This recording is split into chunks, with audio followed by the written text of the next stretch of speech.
Ayurveda and Siddha and naturopathy is growing big time in the West, particularly in Europe, very big. In India, of course, it's dying because they have to approve it for us to take it. Now we're looking at things, if I do this much, I must get this job or I must get this place in the world. With this, these systems may not function very well. Anyway, there is a danger that in the next 25 years, all medical colleges may have to close down. If you just tell the symptoms to Alexa, she will tell you what you should do. She was living all by herself in an open field. She built a small temple for herself, not for a god, for herself. She built a temple and she sat in it.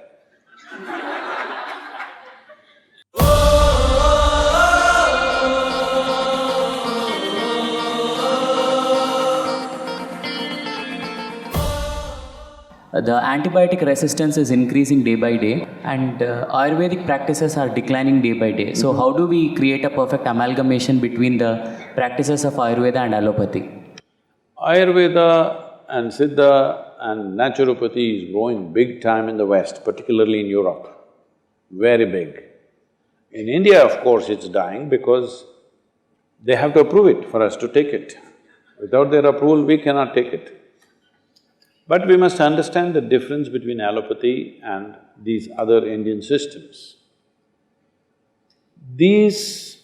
Right now, an Ayurvedic doctor is going to another medical college just like you go for 4 years or 5 years or whatever. So what he's learning is a downgraded medicine, downgraded understanding. An Ayurvedic doctor or one who wants to practice Ayurveda should not go to a four-year course. You have to invest your life in it, otherwise it won't happen. Traditionally, from childhood, they learn to feel the herbs, they learn to feel the people, the pulse and this and that. This is developing a certain intuition where we don't go by the symptoms that you're showing on your body right now. We don't see your temperature and say, this is what it is.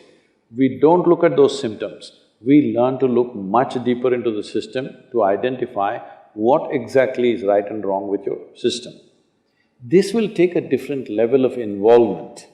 That involvement is missing right now. We're looking at things, if I do this much, I must get this job or I must get this place in the world. With this, these systems may not function very well. You must have heard this, the same medicine one doctor gives in Ayurveda and Siddha, the same medicine, in one person's hands it works very well, in another person's hands it doesn't work well because the person who gives it is as important as the medicine, because it's not working just by its chemical composition. The entire allopathic system is working out of chemical composition. Anyway, there is a danger that in the next 25 years, all medical colleges may have to close down because artificial intelligence will make diagnosis by itself and treat you by itself. Surgeries are all happening now, robotic surgeries are happening. Still human beings are needed because machines need to be upgraded. But in 25 years' time, even today, in United States, I know doctors. I saw a doctor whom I know very well. He is carrying an old BlackBerry, the first model that came, which is that thick and a huge capability. Every time any patient, whatever, he just goes there into his BlackBerry. I said, what are you looking in the phone and treating people? He said, no, Sadhguru, all my textbooks are here in this phone. I'm just looking and telling them. So if you can look, the phone can become smart enough now that it will tell by itself. If you just tell the symptoms to Alexa, she will tell you what you should do.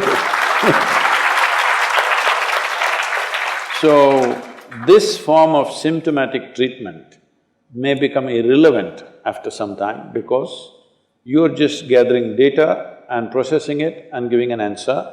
This a machine will be able to do better than any human being because it can process much faster and much better and not miss anything.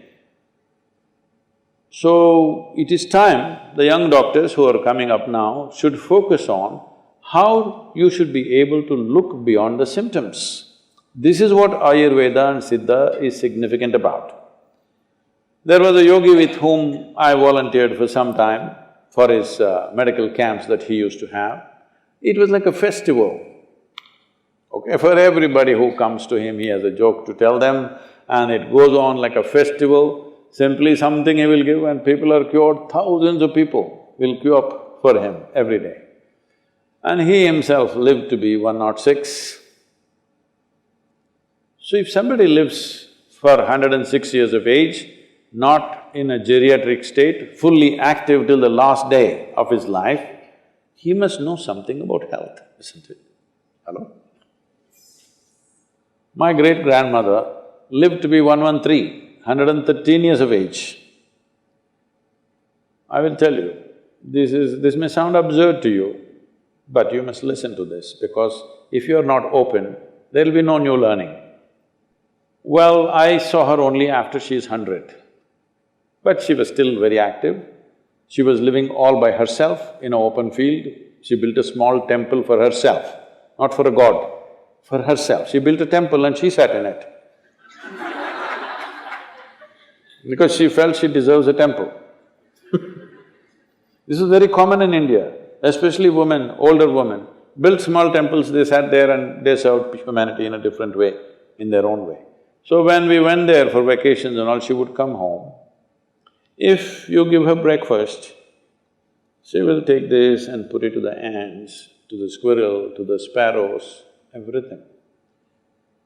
Most of the breakfast is gone like this. There are self-appointed advisors who look at this and say, "You old woman, you don't eat anything, you will die." They all died.